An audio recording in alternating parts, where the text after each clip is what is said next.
പരമ്പരാഗത shopping mall സങ്കല്പങ്ങൾ പൊളിച്ചെഴുതുന്ന mall of the world പദ്ധതിക്ക് ദുബായിൽ തുടക്കമായി. ദുബായ് ഷെയ്ഖ് സായിദ് റോഡരികിൽ നിർമ്മിക്കുന്ന ലോകത്തെ ആദ്യ താപനില നിയന്ത്രിത ഷോപ്പിംഗ് മാൾ പദ്ധതിക്ക് UAE വൈസ് പ്രസിഡന്റും പ്രധാനമന്ത്രിയും ദുബായ് ഭരണാധികാരിയുമായ Sheikh Mohammed bin Rashid Al Maktoum തുടക്കം കുറിച്ചു. 48 ദശലക്ഷം ചതുരശ്ര അടി വിസ്തീർണമുള്ള പദ്ധതിയിൽ ലോകത്തെ ഏറ്റവും വലിയ ഷോപ്പിംഗ് മാൾ, ഏറ്റവും വലിയ ഇൻഡോർ തീം പാർക്ക് എന്നിവയും ഉൾപ്പെടും. നിരവധി ഹോട്ടലുകളും ആശുപത്രികളും ഇതോടനുബന്ധിച്ച് നിർമ്മിക്കും. ദുബായ് ഹോൾഡിംഗിനാണ് പദ്ധതി നടത്തിപ്പിന്റെ ചുമതല. 8 ദശലക്ഷം ചതുരശ്ര അടി വിസ്തീർണമുള്ള ഷോപ്പിംഗ് മാളാണ് പദ്ധതിയുടെ പ്രത്യേകത. നീളമേറിയ തെരുവിന്റെ മാതൃകയിലായിരിക്കും ഇത് നിർമ്മിക്കുക. തെരുവിന്റെ ഇരുവശവും റീറ്റെയിൽ ഔട്ട്ലെറ്റുകൾ ഉണ്ടാകും.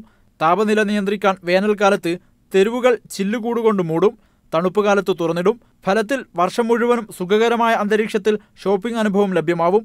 ആരോഗ്യ വിനോദസഞ്ചാരം പ്രോത്സാഹിപ്പിക്കാൻ ആശുപത്രികളും സാംസ്കാരിക പ്രവർത്തനങ്ങൾക്കായുള്ള കേന്ദ്രങ്ങളും ഇതോട് അനുബന്ധിച്ചുണ്ടാവും. ഇതിന്റെ ഭാഗമായി 20,000 ഹോട്ടൽ മുറികളും പുതുതായി നിർമ്മിക്കും.